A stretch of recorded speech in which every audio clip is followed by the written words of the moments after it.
ये कॉन्स्टिट्यूशन की लड़ाई है, कॉन्स्टिट्यूशन को बचाने की लड़ाई है, वन मैन वन वोट की लड़ाई। நமது சார்பாக 300 எம்பிக்கள் வந்து ரோட்ல இறங்கி கிட்டத்தட்ட தேர்தல் ஆணையத்தை அடிச்சு நொறுக்கிருக்காங்க. உத்தரப்பிரதேசத்துல முக்கியமான கட்சி தலைவர் அகிலேஷ் யாதவ் வந்து பேரியரை தாண்டி தடுப்பு சோரெல்லாம் தாண்டி குதிக்கிறார். பெண் எம்பிக்கள் வந்து நீங்க இதுக்கு முன்னாடி மகுவா மைத்ரெல்லாம் நீங்க வந்து ஆவேசமா பேசி பார்த்திருக்கீங்க. ஆக்ஷன்ல இறங்கி பார்க்கணும், அதை இன்னைக்கு பார்க்கலாம். நம்ம எம்பிக்கள் என்ன செய்யணுமோ அதை விட வீரியமாக செஞ்சிருக்காங்க. தெருவில் இறங்கிருக்காங்க. என்ன இங்க ஒரு மைனஸ் ஆகுதுன்னா நாம தெருவில் இறங்கல.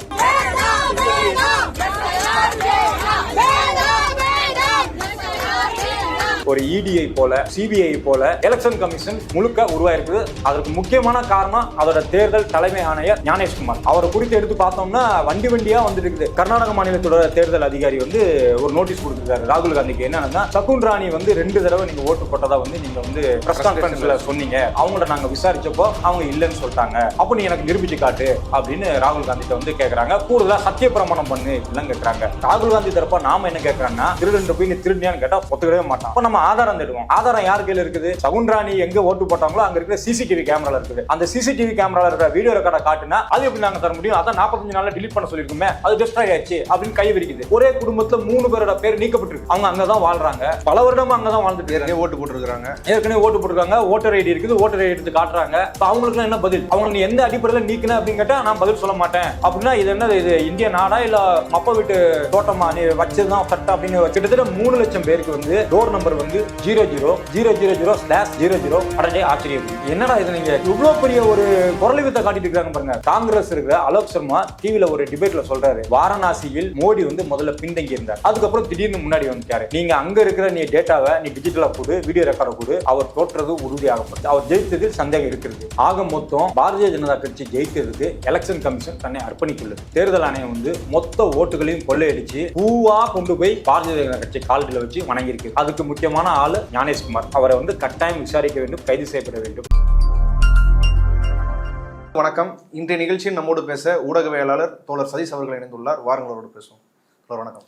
வணக்கம். இன்னைக்கு டெல்லியில நாடாளுமன்ற கட்டிடத்திலிருந்து தலைமை தேர்தல் ஆணைய அலுவலகத்திற்கும் இந்திய கூட்டணி ராகுல் காந்தி உட்பட இந்திய கூட்டணியோட எம்பிகள் வந்து தேர்தல் ஆணையத்தை நோக்கி நடப்பயணம் போயிருக்கிறாங்க. அதுல வந்து தடுக்கப்பட்டு காவல்துறையினர் கைது செய்யப்பட்டிருக்கிறாங்க. ये कॉन्स्टिट्यूशन की लड़ाई है, कॉन्स्टिट्यूशन को बचाने की लड़ाई है, वन मैन वन वोट की लड़ाई।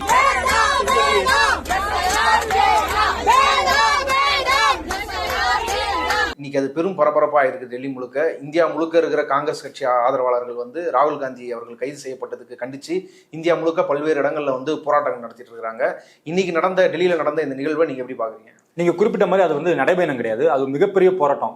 போராட்டம்னா சுதந்திரத்துக்காக போராட்டம் பார்த்தீங்களா, காந்தியடிகள் நடந்தார்ல தண்டி யாத்திரை, அதை விட இது ஒரு வீரியமான போராட்டம். அதாவது ஒரு எதிரிட்ட வந்து நம்ம போராடலாம். இது வந்து ஒரு துரோகிகளிடம், இந்திய நாட்டையே ஒட்டு மொத்தமாக சிதைத்து கொண்டிருக்கிற துரோகிகளிடம் ஒரு பெரிய போராட்டம் இன்னைக்கு வந்து ராகுல் காந்தி வந்து மேற்கொண்டிருக்கார். வெறும் ராகுல் காந்தி இல்லை, அது ஒரு 300 எம்பிகள். இந்த 300 எம்பிகள் வெறும் 300ங்கிற கணக்கில் நம்ம சேர்க்க முடியாது. 300 எம்பிக்கள் பல கோடி மக்கள் தேர்ந்தெடுத்து அனுப்பப்பட்ட 300 எம்பிக்கள். ஒரு சாதாரணமாக கிடையாது. இத்தனை கோடி மக்கள் அங்கே நடந்ததாக தான் நம்ம கணக்கு எடுக்க முடியும். இந்த போராட்டத்தில் இன்னும் முக்கியமாக நம்ம கவனிக்கப்பட வேண்டியது என்னன்னா, வெறுமனே ஏதோ நடந்து போனாங்க, ஒரு போர்டை பிடிச்சிட்டு கோஷம் போட்டாங்க, அப்படி கிடையாது. ஒரு எம்பியா இருந்து, ஒரு என்ன சொல்றது, ஒரு மக்களவை தொகுதியில ஒரு எம்பியா இருக்கிற ஒருத்தர் வந்து பேரியரை தாண்டி குதிக்கிறார். உத்தரப்பிரதேசத்துல முக்கியமான கட்சி தலைவர் அகிலேஷ் யாதவ் வந்து பேரியரை தாண்டி தடுப்பு சோரெல்லாம் தாண்டி குதிக்கிறாரு. காவல்துறை தடுத்து நிப்பாட்டு. ஆமா, காவல்துறை தடுத்து நிப்பாட்டுது. காவல்துறைங்கிறது ஏவல்துறை. யாரோட ஏவல்துறை? படை எல்லாம். ஆமா, துணை ராணுவ படை, சிஎஸ்எஃப், சிஆர்பிஎஃப் எல்லாம் அங்க நிக்கிறாங்க, குவிச்சு போட்டுக்கிறாங்க. அத்தனையும் மோடி அரசோட ஆணையின் கீழே அவங்க வந்து தடுக்குது. அந்த தடுப்பை மீறி ஏறி குதிக்கிறாங்க. பெண் எம்பிக்கள் வந்து நீங்க இதுக்கு முன்னாடி மகுவா மைத்ரெல்லாம் நீங்க வந்து ஆவேசமா பேசி பார்த்திருக்கீங்க. ஆக்ஷன்ல இறங்கி பார்க்கணும், அது இன்னைக்கு பார்க்கலாம். இது என்னமோ ஆக்ஷன் சினிமா, இன்னைக்கு உள்ள த்ரில்லர் சினிமா அந்த மாதிரி கிடையாது. இது நம்மளோட ஒவ்வொருவருடைய உரிமைக்காகவும் நியாயமாக நம்ம எம்பிக்கள் என்ன செய்யணுமோ அதை விட வீரியமாக செஞ்சுட்டு இருக்காங்க. கோர்ட்ல போய் கேஸ் போடுறது, இல்ல அறிக்கை கொடுக்கறது, அந்த மாதிரி இல்லாம தெருவில் இறங்கியிருக்காங்க. என்ன இங்க ஒரு மைனஸ் ஆகுதுன்னா நாம தெருவில் இறங்கல. இது ஒண்ணுதான் அதுல வித்தியாசமே தவிர, நமது சார்பாக 300 எம்பிக்கள் வந்து ரோட்ல இறங்கி கிட்டத்தட்ட தேர்தல் ஆணையத்தை அடிச்சு நொறுக்கிருக்காங்க. தேர்தல் ஆணையத்தின் மீதான பார்வை இன்னைக்கு உலகம் முழுக்க திரும்பி இருக்கும். இந்திய ஊடகங்கள் வந்து இதை வந்து மறைக்குது. இப்ப நான் எடுத்து ஸ்க்ரோல் பண்ணி பார்த்தேன்னா, மோடி வந்து பாகிஸ்தானை குறித்து பேசுறதுல எடுத்து போட்டுக்கிறாங்க. இன்னைக்குள்ள நியூஸ் பேப்பர் எடுத்தீங்கன்னா தினத்தந்தியில மட்டும் இதை கொஞ்சம் தலைப்பிசையில வந்திருக்குது. அப்பவும் அது வந்து எலெக்ஷன் கமிஷன் வெர்ஷனா தான் வந்திருக்கிறத தவிர ராகுல் காந்தியோட குற்றச்சாட்டா வரல. தினமணியில என்ன வந்திருக்குன்னு பாத்துக்கோங்க. இங்கேயும் ஒன்றும் போடல. தினமலர்ல 3வது லைன்ல போட்டிருக்காங்க. அதுவும் எலெக்ஷன் கமிஷன் வெர்ஷனா தான் இருக்கிறத தவிர ராகுல் காந்தியோட குற்றச்சாட்டு 2-3 நாளா அவர் ஒரு பெரிய தீயை வந்து பத்த வச்சிருக்காரு. இது வந்து சாதாரணமானது கிடையாது. இந்திய ஜனநாயக நாட்டுல ஒரு மனுஷனுக்கு ஒரு ஓட்டு, ஒரு உரிமை அப்படின்னு அம்பேத்கர் வந்து நிர்ணயித்ததை இந்த மோடி அரசாங்கம், இந்த மோடி வந்து இதை டோட்டலா வந்து முடிச்சு வச்சிருக்காங்கல்ல, முடிக்கிறாங்க. அதை வந்து கையும் களவுமா பிடித்து ஆதாரத்தோடு நிரூபித்தும் எலெக்ஷன் கமிஷனுக்கும் மோடிக்கும் செவுட்டு காதுல போய் சேரல அப்படிங்கிறப்போ ரோட்ல இறங்கி இன்னைக்கு போராட்டிருக்காங்க. இதுதான் இன்னைக்கு டெல்லியில நடந்துட்டு இருக்குது. இது வெறுமன நடைபயணம் இல்ல, இது வெறும் சாதாரணமான போராட்டம் இல்ல. இந்த போராட்டத்திற்கு பின்னாடி நமது உரிமை, நமது மதிப்பு அதுல அடங்கியிருக்குது. எதிர்க்கட்சி தலைவர் ராகுல் காந்தி அவர்கள் வந்து எலெக்ஷன் கமிஷன் ஆஃப் இந்தியா வந்து பாஜக ஜெயிக்கணுன்றதுக்காக பல தில்லுமுழுகளை செஞ்சுதான் 2024 இருக்கட்டும் இல்ல அதுக்கு முன்னாடியா இருக்கட்டும் இந்த எலெக்ஷன்லாம் பாஜக ஜெயிக்க வச்சிருக்குது அப்படின்றத ஆதாரப்பூர்வமா நிரூபிந்தாரு. அதுக்கு கர்நாடகாவில் ஒரு தொகுதியை வந்து காங்கிரஸ் கட்சி சார்பாக ஆய்வு பண்ணி அந்த ஆதாரங்களோட அதை அமலப்படுத்தியிருந்தாங்க. ராகுல் காந்தியோட இந்த குற்றச்சாட்டுக்கு தேர்தல் ஆணையம் தரப்பாக கொடுக்கப்பட்ட பதில்களை நீங்க என்னவா பாக்குறீங்க? அது பதில்களே இல்லை. அவங்க என்ன செய்யறாங்கன்னா திருப்பி வந்து ராகுல் காந்தி மீது குற்றம் சுமத்துறாங்க. அதாவது நீ வெறும் இண்டிபெண்டா இருக்கிற தனிய சுயாட்சி உள்ள சுய அதிகாரம் உள்ள ஒரு அமைப்பு, அதை ஒத்துக்கிறோம். அதற்காக உன்னை நான் கேள்வியே கேட்க முடியாது, நீ என்ன செஞ்சாலும் நாங்கள் வந்து கேட்டுட்டு போகணும் அப்படிங்கிறது எந்தவித அர்த்தமும் இல்லாதது. அதுவும் ஒரு ஜனநாயக நாட்டில் ராகுல் காந்தி வந்து குற்றச்சாட்டு வைக்கிறார், ஆதாரத்தோடு எடுத்துட்டு வந்து கொடுக்குறாரு. ஒன்று, நீ இந்த ஆதாரம் தப்பு அப்படின்னு நிரூபிக்கணும். இல்லை இவரை கேஸ் போட்டு இவர் வந்து தப்பா வந்து எங்க மேல குற்றம் சாட்டுகிறாரு, எங்கள் மீதான மதிப்பு குறையுது, நீ கேஸ் போடணும். இது ரெண்டுமே பண்ணாம மிஸ்லீடிங் அப்படின்னு அவர் வந்து ட்விட்டர்ல வந்து ஃபேஸ்புக்லயும் போஸ்ட் போட்டுட்டு இருக்கிறது எலெக்ஷன் கமிஷன். ஆனா இது வரைக்கும் அவர் குறிப்பிட்ட அந்த குற்றச்சாட்டுகளே எங்கேயுமே வந்து இது தப்பு அப்படின்னு நிரூபிக்கல. ஆனா அவர் நிரூபித்திருக்காரு. 7 அடி உயரத்துக்கு இவ்வளவு பேப்பர் கட்டுகளை வச்சு 6 மாசமா ஆராய்ந்து இதுல ஒரு வீட்டுல 80 பேர் குடியிருந்து அங்க இருந்து ஓட்டு போட்டுக்கிறாங்க அப்படின்னு எலெக்ஷன் கமிஷனோட உன்னோட ஓட்டர் லிஸ்ட் வச்சு நான் காட்டுறேன். அப்புறம் இந்தியா டுடே, டைம்ஸ் நவ் இதெல்லாம் அங்க போய் செக் பண்ணிட்டு வந்து ஆமா இந்த வீட்டுல ஒரு வீட்டுல 80 பேர் இருந்ததா அட்ரஸ்ல இருக்குது, ஓட்டர் லிஸ்ட்ல இருக்குது. ஆனா அங்க அப்படி யாரும் இல்ல. அப்போ 80 பேர், அதாவது மனித தவறுகள் நிகழலாம். ஏன்னா எல்லாமே ஒரு சிஸ்டத்துல ஒர்க் பண்ணிட்டு தான் இருக்கிறாங்க. ஆண்கள் பெண்கள் எல்லாம் அந்த ஆபீஸ்ல ஒர்க் பண்ணிட்டு இருக்காங்க, அதாவது தவறுகள் நடக்கலாம். ஆனா 80 பேர், ஒரு வீட்டுல 250 பேர், இந்த மாதிரி தவறுகள் நிகழ்வுது. ஒரே ஆளுக்கு 4 ஸ்டேட்ல வந்து ஓட்டு இருக்குது. இதெல்லாம் வந்து அசாதாரணமானது. சரி, இது மட்டும் மனித தவறுகள்னு எலெக்ஷன் கமிஷன் சொல்றதுல இருந்தே எடுத்துக்கிட்டா கூட எலெக்ஷன் கமிஷன் அவசரமாக ஒரு ஆணையை பிரித்திருக்கு, ஒரு சட்டத்தை திருத்திருக்கு. என்னன்னா 45 நாட்களில் வீடியோ ரெக்கார்டு எல்லாம் டிலீட் செய்யப்படும், டெஸ்ட்ராய் செய்யப்படும். எலெக்ஷன் நடந்து 45 நாள்ல. ஏன் அதை வச்சுட்டு இருக்க உனக்கு என்ன பிரச்சனை? வச்சுட்டு இருந்தா இப்போ ஒரே ஆளு 4 தடவை ஓட்டு போட்டாரா அப்படின்னு நம்ம பார்க்க முடியும். கர்நாடக மாநிலத்தோட தேர்தல் அதிகாரி வந்து ஒரு நோட்டீஸ் கொடுத்துருக்காரு ராகுல் காந்திக்கு. என்னன்னா, சகுன் ராணி வந்து 2 தடவை நீங்க ஓட்டு போட்டதா வந்து நீங்க வந்து உங்களோட பிரஸ் கான்ஃபரன்ஸ்ல சொன்னீங்க. ஆனா அவங்கள நாங்க விசாரிச்சப்போ அவங்க இல்லைன்னு சொல்லிட்டாங்க. அப்போ நீ எனக்கு நிரூபிச்சு காட்டு அப்படின்னு ராகுல் காந்திட்ட வந்து கேட்கறாங்க. கூடுதலா சத்திய பிரமாணம் பண்ணு இப்படிலாம் கேட்கறாங்க. ராகுல் காந்தி தரப்பா நாம என்ன கேட்கறோம்னா, அவங்க 2 தடவை ஓட்டு போட்டாங்களான்னு கேட்டா, இப்போ திருடன் போய் நீ திருடியான்னு கேட்டா ஒத்துக்கவே மாட்டான். இப்போ நம்ம ஆதாரம் தேடுவோம். ஆதாரம் யார் கையில இருக்குது? சகுன் ராணி எங்க ஓட்டு போட்டாங்களோ அங்க இருக்கிற சிசிடிவி கேமரால இருக்குது. அந்த சிசிடிவி கேமரால இருக்கிற வீடியோ ரெக்கார்டை காட்டுனா அது எப்படி நாங்க தர முடியும்? அதான் 45 நாள்ல டிலீட் பண்ண சொல்லிருக்குமே, அது டெஸ்ட்ராய் ஆயிடுச்சு அப்படின்னு கை விரிக்குது. அப்போ நீயே திருட்டுத்தனம் பண்ண வச்சு, நீயே அந்த ஆதாரத்தையும் அழிச்சுட்டு நீ வந்து மிஸ்லீட் பண்ற, நீ வந்து பொய்யாக குற்றச்சாட்டு வைக்கிற அப்படின்னு நீ நோட்டீஸ் விடுறது அப்படிங்கிறது வந்து எந்த அடிப்படையில, எந்த விதத்துல தார்மீக நியாயமானது, அறமானது சொல்லுங்க? இது வந்து முழுக்க திருட்டுத்தனம் பண்ணணும் பிளான் பண்ணி, அதாவது சட்டப்பூர்வமான ஒரு அமைப்பையே திருட்டுத்தனமாக பயன்படுத்தி விட்டு அவர்களை குறித்து எந்த கேள்வியும் கேட்க முடியாது. ஏன்னா நாங்க வந்து இண்டிபெண்டன்ட் அமைப்பு, சுய அதிகாரம் உள்ள அமைப்பு அப்படின்னு வைக்கிறது வந்து நம்மளை கேள்விக்குரியதாகவும் எதிர்கட்சிகளை கேள்விக்குரியதாகவும் ஆக்கிட்டு இருக்குது இந்த மோடி அரசாங்கம். கூடுதலா எலெக்ஷன் கமிஷன் வந்து சொல்லுது அப்படிங்கிறத மிரட்டுது. என்ன சொல்றேன்னா, சத்திய பிரமாணம் பண்ணி நீ வந்து இதை வந்து உண்மை நிரூபிச்சு காட்டு, அப்படி இல்லைன்னா உனக்கு 3 மாத ஜெயில் வரைக்கும் போடுவேன் அப்படின்னு சொல்லுது. ராகுல் காந்தி அரெஸ்ட் பண்ணுங்க. நான் அதை தான் நாங்கள் கேட்குறோம். நீங்க ராகுல் காந்தி அரெஸ்ட் பண்ணுங்க, அரெஸ்ட் பண்ணி காட்டு. இந்தியா கொந்தளிக்கும், இன்னும் கொந்தளிக்கும். ஆனா நீ அதை செய்ய மாட்டேன். நீ இழுத்துட்டே இருப்ப. அடுத்து பீகார் எலெக்ஷன் வருது, பீகார் எலெக்ஷன் மேல கவனத்தை திருப்பி விடுவேன். இல்லைன்னா பாகிஸ்தான் பக்கமா ஒரு குண்டு வெடிக்கும், பார்டர்ல ஒரு குண்டு வெடிக்கும், அந்த பக்கம் நீ திசை திருப்ப. இன்னைக்கே இந்த விஷயத்த பேசப்படக்கூடாதுன்னு மோடி வந்து பாகிஸ்தானை குறித்து பேசிட்டு இருக்காரு. இதை பத்தி பேசுவாங்க. அப்படி இல்லைன்னா ராமருக்கு கோயில் கட்டி முடிச்சாச்சு, நாங்க சீதைக்கு கோயில் கட்டோம்னா அடுத்த ஒரு டார்கெட் வச்சு அவங்க ஆரம்பிப்பாங்க. ஸோ இவங்களோட அரசியல் இப்படிதான் இருக்கு. அந்த அரசியலுக்கு முழுக்க ஒரு இடிஐ போல, சிபிஐ போல எலெக்ஷன் கமிஷன் முழுக்க உருவாயிருக்குது. அதற்கு முக்கியமான காரணம் அதோட தேர்தல் தலைமை ஆணையர் ஞானேஷ்குமார். அவரை குறித்து எடுத்து பார்த்தோம்னா வண்டியா வந்துட்டு இருக்குது. ஆர்டிகல் 370 காஷ்மீர்ல வந்து கலைக்கப்படுறதுக்கு முக்கியமான டிராஃப்ட் உண்டு பண்றதுல இவர் வந்து அமித்ஷா கண்டல இவர் இருந்திருக்காரு. அதுக்கப்புறமா ராமர் கோவில் இந்தியாவோட ஜனநாயகத்தின் மீதான மதிப்பை குலைக்கும் விதமாக பாபர் மஸ்ஜிதை இடித்து அங்க ராமர் கோயில் கட்ட வேண்டும் என்று சுப்ரீம் கோர்ட்டே வந்து அனுமதி அளித்து அந்த கட்டப்பட்ட கோயிலுக்கு ஒரு ட்ரஸ்ட், அந்த கட்டப்பட்ட கோயிலுக்கு ஒரு ட்ரஸ்ட் உண்டு பண்ணதுல இவருடைய பங்கு, இந்த ஞானேஷ்குமாரின் பங்கு மிக முக்கியமானது. அப்படிப்பட்ட ஞானேஷ்குமாரை சட்டப்பூர்வமாக இல்லாமல், அதாவது இதற்கு முன்னாடி இந்த சட்டத்தை திருத்தி அவரை வந்து, அதாவது ஒரு தேர்தல் ஆணையரை நீங்க வந்து நிரூபிக்கணும் அப்படின்னா பிரதமர், எதிர்கட்சி தலைவர் இல்லைன்னா எதிர்கட்சியிலிருந்து முக்கியமான, அப்புறமா உச்சநீதிமன்ற நீதிபதி, இவங்க 3 பேர் சேர்ந்து தான் அதை வந்து அவரை வந்து செலக்ட் பண்ண முடியும். ஆனா நீ அவசரமா என்ன செய்யறா, சட்டத்தை திருத்துற, என்ன சொல்ற அப்படின்னா எதிர்கட்சி தலைவர், அப்புறமா பிரதமர் நியமிக்கப்படும் ஒருவர், சுப்ரீம் கோர்ட் நீதிபதியை நீ சைடு பண்ணிட்டு நீங்க 3 பேர் சேர்ந்து ஒருத்தரை வந்து நிரூபிச்சிருக்கீங்க, அதை நியமிச்சிருக்கீங்க ஞானேஷ்குமார்ங்கிறவர். அந்த ஆளோட ஹிஸ்டரி எடுத்து பார்த்தா அவர் ஒரு அப்பட்டமான முழு சங்கியா தோணுது. அப்ப அவரை வைத்து நீ எலெக்ஷன் நடத்திட்டு இருக்கிற, வீடியோ ரெக்கார்டை 45 நாள்ல டெஸ்ட்ராய் பண்ணணும்னு சொல்ற, 3 மாசம் ஜெயில தூக்கி போடுவேன்னு ராகுல் காந்தியை மிரட்டி பாக்குற. என்ன நடக்குது? இது சொல்லப்போலாம் அறிவிக்கப்படாத எமர்ஜென்சி, அறிவிக்கப்படாத ஹிட்லர் ஆட்சி தான் இப்ப நடந்துட்டு இருக்கிறது. இதுதான் இப்ப கண்ணு முன்னாடி நமக்கு தெரிய வருது. இது மூலம் ராகுல் காந்தி லாஸ்ட் வீக் தன்னோட கொடுத்த பேட்டியில ஒவ்வொருத்தரையும் கைது செய்வேன் அப்படின்னு, ஒவ்வொருத்தரும் இந்த தேர்தலில் யாரெல்லாம் ஃப்ராடுத்தனம் பண்ணாங்களோ, யாரெல்லாம் வந்து இதுல வந்து தன்னுடைய அதிகாரத்தை மிஸ்யூஸ் பண்ணாங்களோ அவர்கள் அனைவரும் கைது செய்யப்படுவார்கள்னு சொன்னாங்க. அது வரைக்கும் நாம வந்து பொறுத்திருக்கணும்னு அவசியம் இல்லை. மக்கள் வந்து போராட்டம் பண்ணாலே இந்த ஞானேஷ்குமார் போன்ற அதிகாரிகள் கைது செய்யப்பட வேண்டும், விசாரிக்கப்பட வேண்டும், தண்டனைக்குள்ளாக்கப்பட வேண்டும். 2024 தேர்தலை எப்படி போலி வாக்காளர்களை உருவாக்கி அந்த தேர்தலை பாஜக ஜெயிச்சதோ, எலெக்ஷன் கமிஷன் ஜெயிக்க வச்சதோ, அதே மாரி அதை நாங்கள் கண்டுபிடிச்சிட்டோம், இன்னொரு தடவை அவங்க அதை செய்ய முடியாது. அதனால இப்போ என்ன பண்ணுறாங்கன்னா, பீகார் எலெக்ஷன், இப்போ எலெக்ஷன்லாம் எஸ்ஏஆர்ன்ற பேரில் வாக்காளர்களை நீக்கிறது, அவங்களுக்கு எதிராக வாக்களிக்கிற வாக்காளர்களை நீக்கி அதன் மூலயமா பாஜகவுக்கு வந்து ஒரு வெற்றி தேர்றது அப்படின்னு ஒரு குற்றச்சாட்டு தான் இந்த எஸ்ஏஆர். அப்படின்ற ஒரு நோக்கத்துக்காக தான் இந்த எஸ்ஏஆர் செய்யப்படுதுன்னு ராகுல் காந்தி கூடுதலாக இன்னொரு குற்றச்சாட்டியை வச்சிருந்தாரு. அந்த விஷயமும் அந்த கேஸும் சுப்ரீம் கோர்ட்டில் போயிட்டு இருக்குது. அதில் 65 லட்சம் வாக்காளர்கள் வந்து நீக்கப்பட்டிருக்கிறாங்க இதற்கு தேர்தல் கமிஷனால. அவங்க யாரு, அவங்கள பத்தி விவரங்கள் கொடுக்கணும் அப்படின்னு சொல்லி ஏடிஆர்ன்ற அமைப்பு வந்து ஒரு பெட்டிஷன் ஃபைல் பண்ணியிருக்கிறாங்க, அசோசியேஷன் ஃபார் டெமோக்ராட்டிக் ரிஃபார்ம்ஸ்ன்ற அமைப்பு. அந்த பெட்டிஷனுக்கு ரிப்ளை பண்ண தேர்தல் ஆணையம் வந்து அப்படி கொடுக்க வேண்டிய அவசியங்களுக்கு இல்லை, அப்படி தர முடியாதுன்னு சொல்லியிருக்கு. இந்த பதிலை நீங்க எப்படி பாக்குறீங்க? அதான் சுப்ரீம் கோர்ட் கிட்ட சொல்லியிருக்கு. சுப்ரீம் கோர்ட் ஆகட்டும், எலெக்ஷன் கமிஷன் ஆஃப் இந்தியா ஆகட்டும், இது எல்லாமே வந்து கட்டப்பட்டிருக்கின்றன. இந்த ஆட்சி வந்து அறிவிக்கப்படாத எமர்ஜென்சி, அறிவிக்கப்படாத ஹிட்லர் ஆட்சி தான் நடந்துட்டு இருக்குது. இப்போ எலெக்ஷன் கமிஷன்ட்ட ஒரு தனிநபர் குறித்து நீங்க கேட்டீங்கன்னா இவர் இந்த பதில சொல்லலாம். ஒரு தொகுதியிலே இவ்வளவு பெரிய ஃப்ராடுத்தனம் நடந்துட்டு இருக்கு, இவ்வளவு பெரிய பிரச்சனை இருக்குதுன்னா மக்களுடைய பிரதிநிதிகள் கேள்வி கேட்பது நியாயமானது. மக்கள் சார்பாக நீதிமன்றத்தில் போய் நிற்கிறோம், நீதிமன்றம் தான் நமக்கு கடைசி ஆப்ஷன்.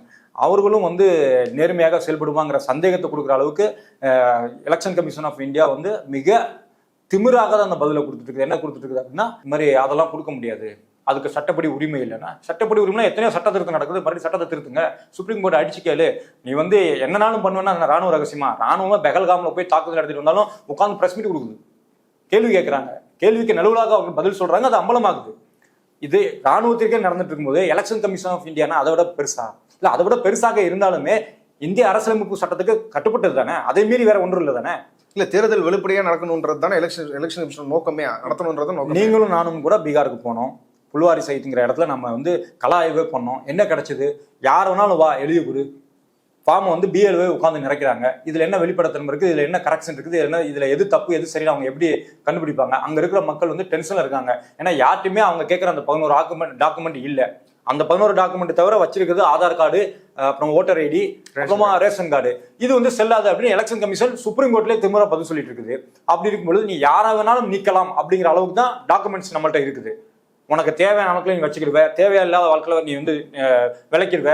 இப்போ நீ காலையில் ஒரு பத்திரிகையில வந்து பார்க்கும்பொழுது அவங்க நியூஸ் கலெக்டிவ் டீம், அவங்க டீம் வந்து ஒரு விஷயத்தை எடுத்து போட்டுக்கிறாங்க. யூபியில் இருக்கிற 5000 ஓட்டர்ஸ் அப்படியே பீகார்ல இருக்கிற வால்மீகி அப்படிங்கிற தொகுதியில அந்த ஏரியால இருக்கிறாங்க. அவங்களுடைய பெயர்கள் வந்து 1 லெட்டர் 2 லெட்டர் 3 லெட்டர் இப்படிதான் மாறி இருக்குது. ஒரு 3 எழுத்து மாறினது மட்டும் 85% மேட்ச் ஆகணும். வயது வந்து ஒரு 47னா இன்னொரு இடத்துல வந்து 45 43 இந்த மாதிரி இருக்குது. அந்த 5000 பேர் இங்க எப்படி வந்தாங்க? சரிப்பா, அவங்க இங்க வந்துட்டாங்கன்னா அங்க நீக்கப்பட்டிருக்குங்களா? அது நமக்கு தெரியுமா? அதை தானே கேட்கிறோம். நீ வந்து கொடுன்னா கொடுக்க மாட்டேங்கிற. இது போக என்ன பண்ணிட்டு இருக்கிறாங்க, ஓட்டர் லிஸ்ட்டை வந்து இமேஜா வந்து அப்லோட் பண்ணிடுறாங்க. அதாவது பிடிஎஃப் இருந்தா நம்மளாம் தேடி ஈஸியா கண்டுபிடிச்சிருவோம். பிடிஎஃப் ஃபைல்னா டக்குன்னு பேர் தட்டணும் அப்படின்னா அதே மாதிரி உள்ள பேர் எல்லாத்தையும் திருப்பி உடனே காட்டிட போது கண்டுபிடிச்சிரும் அப்படின்ட்டு இமேஜா வந்து அப்லோட் பண்ணி வச்சிருக்கு. எதுக்கு இது பண்ணணும்? நீ திருட்டுத்தனம் பண்ணலாம், நீ வந்து ஓப்பனா இருக்கலாம், அப்படிதானே? நீ ஏன் இதெல்லாம் பண்ற? அதாவது அதற்கு கேட்க உரிமை இல்லை, இதை கேட்க உரிமை இல்லைன்னு சொல்றேன்னா அப்ப நீ உன்னோட வெளிப்படைத்தன்மை மூலமா தான் நான் உன்னை நம்ப முடியும். அந்த வெளிப்படைத்தன்மையே இல்லை அப்படின்னா நாங்க எப்படி அவங்க நம்புறது? சரி அதை விடுங்க, அங்க எம்எல் பார்ட்டி இருக்குதாங்க, மார்க்சிஸ்ட் லெனினிஸ்ட் அந்த கட்சிக்காரங்க, அவங்க அதே புல்வாரி செஞ்சுட்டு இந்த மாதிரி எல்லா இடத்துலயும் அவங்க வந்து சுற்றுப்பயணம் செஞ்சு அவங்க காட்டுறாங்க. உங்களோட ஒரே குடும்பத்துல 3 பேரோட பேர் நீக்கப்பட்டிருக்கு. அவங்க அங்கதான் வாழ்றாங்க, பல வருடமா அங்கதான் வாழ்ந்துட்டு ஏற்கனவே ஓட்டு போட்டுருக்காங்க. ஓட்டர் ஐடி இருக்குது, ஓட்டர் ஐடி எடுத்து காட்டுறாங்க. இப்ப அவங்களுக்கு என்ன பதில்? அவங்க நீ எந்த அடிப்படையில நீக்கின அப்படின்னு கேட்டா நான் பதில் சொல்ல மாட்டேன் அப்படின்னா இது என்னது? இது இந்திய நாடா இல்ல உங்க அப்பா வீட்டு என்ன சொல்றது தோட்டமா நீ வச்சதுதான் சட்டம் அப்படின்னு? தேஜஸ்வி யாதவ் கூட வந்து பல கிட்டத்தட்ட தேஜஸ்வி யாதவ் சொல்றாரு, அவர் சொல்றாரு கிட்டத்தட்ட 3 லட்சம் பேருக்கு வந்து டோர் நம்பர் வந்து 0000/00. அடடே ஆச்சரியக்குறி. என்னடா இது, நீங்க இவ்வளவு பெரிய ஒரு குரல் வித்தை காட்டிட்டு இருக்காங்க பாருங்க. காமெடியா நம்ம கடந்து போக முடியல, அவ்வளவு ஒரு டிராஜடியான ஒரு விஷயம். அவங்க வந்து 00ங்கிற வீடு டோர் நம்பர் எழுதியிருக்காங்க. அப்புறமா ராகுல் காந்தி அன்னைக்கு எடுத்து போட்ட எவிடன்ஸ்ல பேர் வந்து DJJIIFFன்னு இருக்குது. ஆனா நம்ம கேப்சா அடிப்போம்ல அந்த மாதிரி வச்சிருக்காங்க. இவ்வளவு விஷயங்கள் நடக்குது. இதை மனித தவறுகள் அப்படின்னா எவனை ஏத்துக்க முடியும்? இது மனித தவறுகள் அல்ல, இது திட்டமிடப்பட்ட சதி. இப்போ தேர்தல் ஆணையம் வந்து வாக்குரிமை நீக்கப்பட்ட அந்த 65 லட்சம் பேர் யாரு என்னன்ற டீட்டெயில் கொடுக்காட்டி கட்சிகளால எப்படி போய் அந்த மக்களுக்கு வந்து அசஸ் பண்ண முடியும், உதவி செய்ய முடியும், அவங்கள அதுக்குள்ள கொண்டு வர முடியும்? டீட்டெயிலே தெரியாம கட்சிகள் எப்படி அந்த வேலை செய்யும்? அதுதான் கேள்வியே. இப்போ எதிர்கட்சிகள் அதனாலதான் கேட்குது, எனக்கு ஒரு லிஸ்ட் கூட. அது என்ன சொல்றது, தேர்தல் ஆணையம் உடனடியாக யாரோட ஃபார்ம்லாம் எனக்கு வரலையோ அவங்க பேரை நான் அவங்கள்ட்ட கொடுத்துட்றேன், நீ அவங்கள போய் பார்த்து அவங்க ஃபார்ம் நீ கொண்டு வந்து கொடு, இந்த 1 மாசம் உனக்கு டைம் இருக்கு, ஃபில் பண்ணிக்கலாம், சரி பண்ணிக்கலாம் அப்படின்னு சொல்லுது. அது இல்லை மேட்ரு. யார் பேர் நீக்கப்பட்டதுன்னு சொல்லு. அவங்க உண்மையிலே உயிரோட இருக்காங்களா, இறந்துட்டாங்களா, இந்த ஊர்ல இருக்காங்களா, இல்ல தமிழ்நாட்டுல வந்து வேலை பார்க்கறானா, அதை நான் பார்த்து சொல்றேன் அப்படின்னு கட்சிகள் கேட்குது. ஆனா இதை பத்தி பேசவே மாட்டேங்குது. ஏன் பேச மாட்டேங்குது? உனக்கு என்ன பிரச்சனை அதுல? அதாவது நீ ஒரு இண்டிபெண்டன்டான அமைப்பு, ஆளுங்கட்சிக்கும் இருக்கக்கூடாது, எதிர்கட்சிக்கும் இருக்கக்கூடாது. ஆனா நீ வந்து எடுத்த உடனே அம்பையர் பண்ற. எப்படி அம்பையர் பண்றேன்னா, கால் பக்கத்துல பால் போனாலே LBW அவுட் கொடுத்துட்டு இருக்கிற எதிர்கட்சிகளுக்கு. அப்ப எப்படி உன்னை நம்ப முடியும்? இல்ல இது இல்லாம பாதி பேர் கிட்ட இந்த ப்ராசஸ்க்குள்ளேயே போல நம்ம போய் பார்த்த வரைக்கும் அப்படிதான் தெரிஞ்சது. கட்சிகளை தான் எனக்கு தெரிஞ்சு நம்ம ஆட்டோ டிரைவர் கிட்ட இன்னைக்கு நாம காலையில சலூன்ல இருக்கும்பொழுது இங்க இருக்கிற பீகார் பையன் அவர் கேட்டப்போ அவர் என்ன சொன்னாரு, ஆனா நடக்கவே இல்லை, எனக்கு தெரியாது, வீட்டுல நினைச்சாங்களா. இவ்வளவுக்கும் நாம போனா அதே இப்ப பட்னால காந்தி மைதான் அப்படிங்கிற இடத்துல, நம்ம ரொம்ப முக்கியமான இடம், அந்த இடத்துல உள்ளவர் இங்க இருக்காரு, நிறைக்கவே இல்லை அப்படிங்கிறாரு. இப்ப அவரோட ஓட்டர் லிஸ்ட் அங்கதான் இருக்கு, அவங்களும் நிறைக்க. ஆமா, அவங்களும் நிறைக்கல. என்ன இதுக்கு என்ன சொல்ல முடியும் சொல்லுங்க? ஆக எலெக்ஷன் கமிஷன் வந்து கிட்டத்தட்ட 8 கோடி பேர், 13-14 கோடி பேர் அவரோட மக்கள் தொகை. இதுல ஒரு 8 கோடி பேர் ஆமா வாக்குரிமை உள்ளவர்கள் அப்படின்னா அதுல ஒரு 65 லட்சம் பேரை ஒரே மாசத்துல கணக்கெடுத்து 65 லட்சம் பேரை நீக்கிருக்கு அப்படின்னா இந்த மின்னழுத்த ஸ்பீடு எதுக்கு? இதுக்கு காரணம் இல்லாம இருக்காதுன்னா எல்லாத்துக்குமே ஒரு காரணம் இருக்கும். ஒரே மாசத்துல நீ இதெல்லாம் ப்ராசஸ் பண்ணி அதுல 65 லட்சம் பேரை ஒரே மாசத்துல நீ நீக்கவும் செஞ்சிருக்க அப்படின்னா அப்போ இதுக்கு பின்னாடி என்ன ப்ராசஸ் இருக்குன்னு நம்ம யோசிக்க வேண்டியிருக்குது. சரி, நீங்க நினைக்கலாம் இங்க வந்து ஓட்டரை வந்து கூட்டிட்டாங்க, இங்க வந்து ஓட்டரை வந்து கட் பண்றாங்க, என்னடா எதை செஞ்சாலும் நீங்க தப்பு சொல்றீங்களான்னு கேட்கலாம். எஸ், நாம அங்க எம்எல் பார்ட்டிட்ட பேசின வரைக்கும் இங்க இருந்து புலம்பெயர்ந்தவர்கள், அங்க இருக்கும் வறியவர்கள், இஸ்லாமியர்கள், தலித் சமூகத்தினர் அனைவரும் பாரதிய ஜனதா கட்சிக்கு எதிராகவும் நிதிஷ்குமாருக்கு எதிராகவும் மிக பெரும் கோபத்தில் இருக்கிறாங்க. அவங்களுடைய ஓட்டு எதிர்ப்பு அலை வந்து கட்டாயம் அவர்களை தோற்கடிக்கும். ஸோ இப்போ அவர்களுக்கு தேவை எதிர்ப்பு அலைகளை, எதிர்ப்பு ஓட்டுகளை மைனஸ் பண்ணணும். ஸோ அவங்க சூஸ் பண்ணி இதை பண்ணலாம். இப்படிதான் நம்ம சந்தேகப்பட வேண்டியிருக்குது. இல்லைன்னா எதுக்கு இந்த அவசர வேலை? பீகார் எலெக்ஷன் முன்னாடி பொறுமையா பண்ணலாமே. இதை அதை நாம பேசிட்டு இருக்கும்போது அவர் குணால், ஜெனரல் செக்ரட்டரி எம்எல் கட்சியோட குணால், அவர் சொன்னது ஞாபகம் வருது எனக்கு. என்ன அப்படின்னா, இந்த ஜனவரி 1ஆம் தேதி வரைக்கும் கடந்த வருடத்துல இறந்து போனவர்கள் அப்படின்னு சொல்லி 4 லட்சம் பேரை சொல்லிச்சு எலெக்ஷன் கமிஷன். ஆனா இந்த ஜனவரி 1ஆம் தேதியிலிருந்து இன்னை வரைக்கும், இந்த ஜூன் ஜூலை வரைக்கும் 22 லட்சம் வாக்காளர்கள் இறந்ததாக எலெக்ஷன் கமிஷன் சொல்லுது. இது எப்படி சாத்தியம்? 1ஆம் தேதிக்கு முன்னாடி 4 லட்சம், 1ஆம் தேதிக்கு அப்புறம் 6 மாசத்துக்கு 22 லட்சமா? போன வாரம் ஒரு எலெக்ஷன் கமிஷன் ஒரு அறிக்கையில 7 கோடி வாக்காளர்கள் 10 கோடி SMS போயிருக்குது. எங்கிட்டு திரும்பினாலும் தில்லு முள்ளு, எங்கிட்டு திரும்பினாலும் ஒரே குளறுபடி, முன்னுக்கு பின் முரணான விஷயங்கள். ஆனா எல்லாத்தையும் செஞ்சுட்டு எந்த கேள்வி கேட்டாலும் மிஸ்லீடிங் பண்றாங்க. அது ஒரு பக்கம் இருக்கு. அதே மாதிரி ராகுல் காந்தி எப்படி மிரட்டுறாங்களோ அதே மாதிரி சுப்ரீம் கோர்ட்ல 65 லட்சம் வாக்காளர்களோட டேட்டா வேணும்னு கேட்ட ADR அமைப்பையும் வந்து அலிகேஷன் பண்ற மாதிரி வெளில செய்திகள். மனுதாரர் பொய்யான தகவல்களை அளித்து தேர்தல் கமிஷனை கலங்கப்படுத்தும் முந்தைய முயற்சிகளை தொடர்ந்து வருகிறார். இத்தகைய முயற்சிகளை கடுமையாக அணுக வேண்டும். கோர்ட்டை தவறாக வழிநடத்தும் அவருக்கு கடுமையான அபராதம் விதிக்க வேண்டும். இவனே வழிப்பறி பண்ணுவானா, இவனே திருடுவானா, இவனே திருட்டு எவன் பாதிக்கப்பட்டானோ அவன் மேலேயே குற்றம் சாட்டுவானா. அப்படிதான் இருக்குது இந்த அறிக்கை. இது வந்து நீ நிரூபிக்கணும், நிரூபிக்க வேண்டிய கடமை உனக்கு இருக்குது. அதை விட்டுட்டு என்னை நீ எப்படி குற்றம் சாட்டலாம்? நீ குற்றம் சாட்டுவதன் மூலம் நான் வந்து கலங்கப்படுறேன் அப்படின்னா நீ கலங்கப்படுறதானே? CCTV கேமரா இருக்குல்ல, இல்ல உன் டேட்டா எல்லாம் இருக்குல்ல, அது நீ கொடுத்துரு. உன் கலங்க இருக்கா இல்லையான்னு பார்க்கலாம். அப்படி இல்லை அப்படின்னா அதுக்கப்புறம் நீ கேஸ் போட்டவங்க மேல, ராகுல் காந்தி மேல, இல்ல இப்ப இந்த உட்கார்ந்து இன்டர்வியூ பேசிட்டு இருக்கிறவங்க மேல எல்லாரும் மேலே நீ வந்து கேஸ் போடு, நீ எல்லாத்தையும் கோர்ட்டுக்கு கேளு, எல்லாத்துக்கும் நீ தண்டனை வாங்கி கொடு, 3 மாசமோ 6 மாசமோ என்ன வாங்கி கொடுக்கணும் வாங்கி கொடு. ஆனா உன்னை நீ நிரூபிக்காமல் எடுத்த உடனே ஐயோ என்னை குற்றம் சொல்றான், ஐயோ என்னை வந்து அப்படி சொல்றான், என்ன இப்படி சொல்றான்னா அது எப்படி நியாயமாகும்? ராகுல் காந்தி வந்து தேர்தல் ஆணையத்துக்கு 5 கேள்விகள் முன்வைக்கிறார். அது வந்து வெறும் ராகுல் காந்தியோட கேள்வியே கிடையாது, ஒட்டுமொத்த இந்தியாவோட கேள்வி. யாரெல்லாம் சங்கிகளோ அவர்களை தவிர்த்த அனைவரின் கேள்வி இது ஒண்ணுதான். 5 கேள்வி. என்ன கேள்வி அப்படின்னா, டிஜிட்டல் டேட்டாவை நீ ஏன் தரமாட்டேங்கிற? உன்னோட ஓட்டர் லிஸ்ட் ஆகட்டும், எங்கெங்க என்னென்ன பதிவாச்சு அத்தனையும் நீ வந்து டிஜிட்டலா இருக்குல்ல, அதை கொடு, அதை வைக்கிறதுல உனக்கு என்ன பிரச்சனை? நாங்களே வெப்சைட்ல நாங்களே தேடி பார்த்துக்கிறோம். 6 மாசம் உட்காந்து தேர்ன எங்களுக்கு இதை வந்து உடனடியே பார்த்து செக் பண்ணி இது சரியா தப்பான்னு எங்களால் பார்த்து சொல்ல முடியாதா? அது ஒண்ணு. அப்புறமா வீடியோ ரெக்கார்ட்ஸ், அதையே நீ தரமாட்டேங்கிற. இப்போ நீ சொல்றல அந்த ராணிங்கிற லேடி வந்து நான் 2 தடவை ஓட்டு போட்டதை சொன்னேன், நீ இல்லைன்னு சொல்றல, நிரூபி. நான் சொல்றேன் என்கிட்ட ஒரு ஆதாரம் இருக்கு, அதை வச்சு நான் காட்டுறேன். அது இல்லைன்னு சொல்றேன், இப்போ நான் சொல்றேன் அப்போ வீடியோ ரெக்கார்டை காட்டு, அந்த அம்மா போட்டாங்கன்னு நான் கண்டுபிடிக்கிறேன், அதையும் நீ தரமாட்டேங்கிற. அதுக்கப்புறம் நீ ஏன் பாரதிய ஜனதா கட்சிக்கு இந்த இந்த வேலையை பார்க்கணும்? ஏன்னா அவங்க ஜெயிக்கிறதுக்கு நீ வந்து துணையா இருக்கிற, ஏன் அப்படி பார்க்கணும்? உனக்கு என்ன அவசியம் வந்துச்சு? எலெக்ஷன் கமிஷன் அப்படிங்கிறது வந்து ஒரு இண்டிபெண்டன்டான ஒரு சுயாட்சி உள்ள அமைப்பு தானே, சுய அதிகாரம் உள்ள அமைப்பு தானே, நீ ஏன் இந்த வேலையை பார்க்குற? அதுக்கப்புறம் எங்க கேள்விக்கு நீ பதிலளிக்காம எங்க மேலேயே நீ குற்றம் சாட்டுறியா? ஏன் எங்களோட கேள்விக்கு நீ பதிலளிக்காம எங்களை மிரட்டுறது ஏன்? 3 மாசம் ஜெயில தூக்கி போடுவோம், நீ வந்து மிஸ்லீட் பண்றதாகவும் எங்க மேல நீ குற்றச்சாட்டு வைக்கிறது ஏன்? எதிர்கட்சிகளோட கடமை இது, அதை நாங்க பண்ணிட்டு இருக்கோம், அதே நீ இப்படி பண்ற. இப்படி 5 விதமான கேள்விகள் வச்சிருக்காரு. இந்த கேள்விகளுக்கு தேர்தல் ஆணையமும் சரி, இல்ல தேர்தல் ஆணையத்துக்கு ஒத்துவதும் பாரதிய ஜனதா கட்சியும் சரி மௌனத்தை மட்டுமே பதிலளித்துக் கொண்டிருக்கிறேன். இதை தவிர மிச்சம் எல்லாத்தையும் பேசுறாங்க, இதை பத்தி பேச முடிக்கிறாங்க. ஏன்னா பேசுறதுக்கு அவங்க ஒண்ணும் இல்லை, அவங்கள்ட்ட பதில் இல்லை, வாயை திறந்தாலே மாட்டிக்கிடுவாங்க. ஆல்ரெடி வந்து ரபேலில ராகுல் காந்தி நின்ன தொகுதியில இவங்க உடனடியா அங்க போய் செக் பண்ணிட்டு அங்கேயும் நிறைய வந்து டூப்ளிகேட் ஓட்டர்ஸ் இருக்காங்க அப்படி இப்படின்னு கண்டுபிடிச்சாங்க. ஆமா, அது வந்தப்பு தானே. அப்படி இருந்தும் ராகுலுக்கு வந்து மிகப்பெரிய ஆதரவு இருந்து அதனால ஜெயிச்சாரு. இல்லைன்னா அங்கேயே வந்து நீ ஜெயிச்சிருப்ப, அப்படிதானே? சோ இது மட்டும் இல்ல, காங்கிரஸ் இருக்கிற அலோக் சர்மா டிவில ஒரு டிபேட்ல சொல்றாரு, வாரணாசியில் மோடி வந்து முதல்ல பின்தங்கி இருந்தார், அதுக்கப்புறம் திடீர்னு முன்னாடி வந்துட்டாரு. நீங்க அங்க இருக்கிற நீ டேட்டாவை நீ டிஜிட்டலா கொடு, வீடியோ ரெக்கார்டை கொடு, அவர் தோற்றது உறுதியாகப்படும், அவர் ஜெயித்ததில் சந்தேகம் இருக்கிறது. ஆக மொத்தம் பாரதிய ஜனதா கட்சி ஜெயிக்கிறதுக்கு எலெக்ஷன் கமிஷன் தன்னை அர்ப்பணித்துள்ளது. ஆக எலெக்ஷன் கமிஷன் தேர்தல் ஆணையம் வந்து மொத்த ஓட்டுகளையும் கொள்ளையடிச்சு பூவா கொண்டு போய் பாரதிய ஜனதா கட்சி கால்களில் வச்சு வணங்கியிருக்கு. அதுக்கு முக்கியமான ஆளு ஞானேஷ்குமார். அவரை வந்து கட்டாயம் விசாரிக்க வேண்டும், கைது செய்யப்பட வேண்டும். இது வந்து சுப்ரீம் கோர்ட்டு இருந்தால் தானாக அந்த வழக்கை எடுத்து இதை வந்து செய்யணும். ஏன்னா ராகுல் காந்தியை நீங்க அரெஸ்ட் பண்ணுவீங்க, அப்புறம் எங்களோட கடைசி நம்பிக்கை வந்து சுப்ரீம் கோர்ட் தான். சுப்ரீம் கோர்ட் தான் இதெல்லாம் செய்யணும். இந்த தேர்தல் மோசடி, இந்த வாக்கு திருட்டு, நீ ராகுல் காந்தி பண்ணக்கூடிய பிரச்சாரம், எதிர்கட்சிகள் பண்ணக்கூடிய பிரச்சாரத்துக்கு ஒரு வலுவான எதிர்ப்போ இல்லை ஒரு பதிலோ பாஜக தரப்புல ஆளுங்கட்சியில இருந்து வரது இல்லையே. அவங்களுக்காக தானே தேர்தல் ஆணையம் செஞ்சதா அவங்க குற்றச்சாட்டு வைக்கிறாங்க, அவங்களோட ஆணையின் பேர்ல தானே செஞ்சதா குற்றச்சாட்டு வைக்கிறாங்க. ஏன் பாஜக தரப்புல இருந்து 1-2 தான், அதுவும் 3ஆம் கட்டம் 4ஆம் கட்ட தலைவர்கள் தான் கொடுக்குறாங்களே தவிர மோடியோ அமித்ஷாவோ மற்றவங்களையும் ஏன் அப்படி ஒரு பதிலையோ ஒரு கண்டனத்தை தரதில்ல? அவங்க தரமாட்டாங்க. ஏன்னா அவங்களை இதை வந்து பெரிதுபடுத்தக்கூடாது அப்படின்னு ரொம்ப முடிவில் இருக்காங்க. இதை டைவெர்ட் பண்ணுறதுக்குனாலாம் பார்த்தீங்கன்னா ஒட்டுமொத்த நியூஸ் சேனல்ஸ்லையுமே இதை வந்து கம்மியாகவும் எலெக்ஷன் கமிஷனோட வெர்ஷனையும் தான் அதிகமாக காட்டிட்டு இருக்காங்க. அப்போதே நியூஸ் பேப்பர் எடுத்து காட்டினேன், இதே தான் வந்து வடக்கத்திய சேனல்களிலும் சரி நியூஸ் பேப்பர்லையும் சரி பண்ணிட்டு இருக்காங்க. காரணம் என்னன்னா, இது குறித்து பேச பேச மக்களிடம் போய் சேரும்.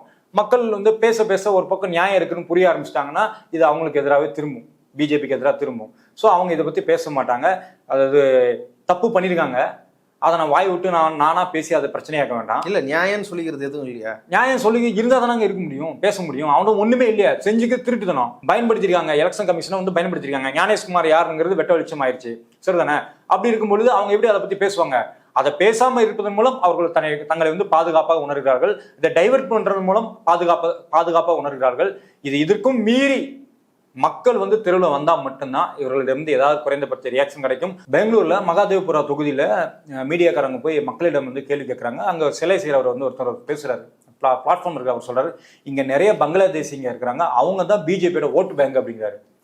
பாக்குற நமக்கே ஷாக் ஆயிடுச்சு. ஏன்னா பங்களாதேசி எதுக்கு பிஜேபிக்கு ஓட்டு போடணும்? ஆல்ரெடி பங்களாதேசியை விரட்டுவோம் தானே பிஜேபிக்காரங்க சொல்லிட்டு இருக்காங்க. மோடி அப்படித்தானே பேசிட்டு இருக்காரு. இது எப்படி அப்படின்னு கேட்டா அவர் அழுத்தி கேட்கறது எப்படின்னா, பங்களாதேஷ்காரங்களே எப்படி பிஜேபி, அங்க ஒருவேளை அவங்களுக்கு இங்க ஓட்டு உரிமை இருந்தாலும் அவங்க எப்படி பிஜேபி ஆதரிப்பாங்க?